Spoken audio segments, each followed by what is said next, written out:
Good morning and welcome back to this morning's Celtic news on the One Celtic Fans View YouTube channel. In this morning's news, Celtic fans clamoured for the return of Brendan Rodgers and a bag of cans. But in reality, he turns up with a big bag of cash.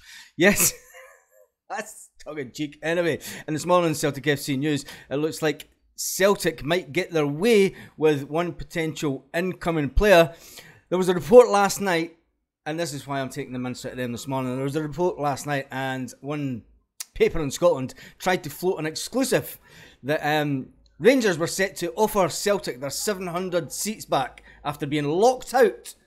Right, let's get one thing straight. We all know that Celtic weren't locked out last season. Celtic refused to take the tickets on safety grounds. Celtic refused to take the tickets due to the fact that several fans had been injured, and even in the main stand, some Celtic staff had also been injured with bottles being thrown at staff, and there was a gentleman actually went to jail for throwing a bottle and cutting the head of Celtic staff. Now it's a serious thing, so they can say whatever they want, but you've got to remember back that in 2019 when they decided to reduce the allocation, it was because we were having too much fun at Ibrox. It's because we were winning so many times. And it's because Brendan Rodgers was in the building and absolutely annihilated them. And he returns, not with a bag of cans, but with a big bag of cash. And with that note, we need to move on. Anyway, the fact that they tried to say there was an exclusive and Celtic were going to be given 700 seats back, it's just total nonsense. You know, the club was not locked out. Celtic refused. So you have to keep them... Just keep them in mind of what actually happened. The allocation, the absence of allocation of away fans, it was a strange atmosphere.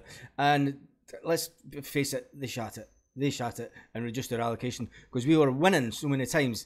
From previous experiences, they got to Ibrox when it was the full stand. It was much better atmosphere. Now they've said they're never going to go back to that. So let them be it. Let them take their little cream puff. Let them ruin what was a good game, a good atmosphere at a game. Because let's face it, the atmosphere at the games now is completely gumph. But beginning of September, we will go, and I hope we go with no fans, and I hope we go and we'll hopefully absolutely annihilate them, put them back in their place. Anyway, game on. It's been suggested that a game in Dublin again. Can you remember the last time that Celtic played in Dublin on a pre-season friendly? It was against Liverpool, and oh my god, that was a bus trip and a half. But it was a good day, and I didn't even go into the game because there was a young guy who had lost. I can't remember if he lost his ticket or if he didn't have a ticket, so I ended up sitting in the pub with him. And yeah, that was some game. That other Celtic news is the fact that Celtic might be getting away with the Yang transfer. It looks as if the club are going to back down and they're going to let him move to Celtic. It means that Celtic have got a massive transfer kit. We were already guaranteed 30 million to spend with the sale of Jota, 25 million coming in and 19 million profit. The manager will get a chunk of that as well. Is it time that we start spending big on players? Tell me your thoughts in the comments. We're obviously keeping something in the bag. We're not going to spend. We don't need to go out and spend 30 million on £2 and £3 million players. That's a complete rebuild. Something that they're doing across the road for next to nothing.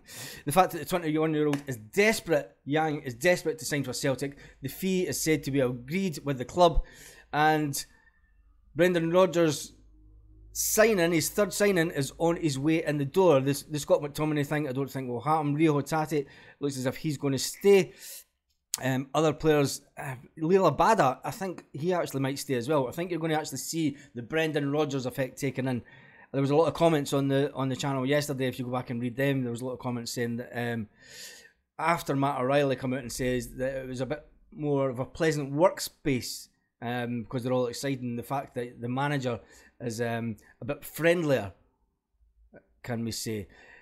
Moving on, there's not a lot of other news around it this morning other than the fact that Sevco have said that they're going to allow 700 to 800 seats back in. I don't care. I don't care. No, we can.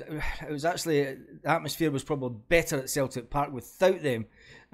Celtic, you have to remember, did not accept the tickets on safety concerns. You know, the police and they could not make sure that our players and our fans were safe at the end of the day. So that is the big explosive news this morning. It's a big bag of cash that is headed Celtic's way to spend this summer.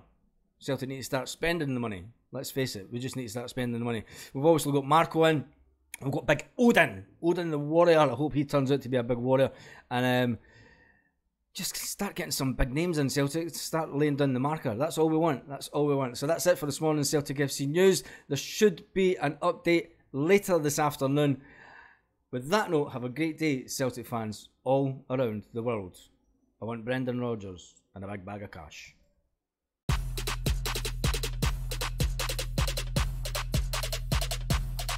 Lit. Roll up to the party, roll up to the party, roll up to the party, roll up to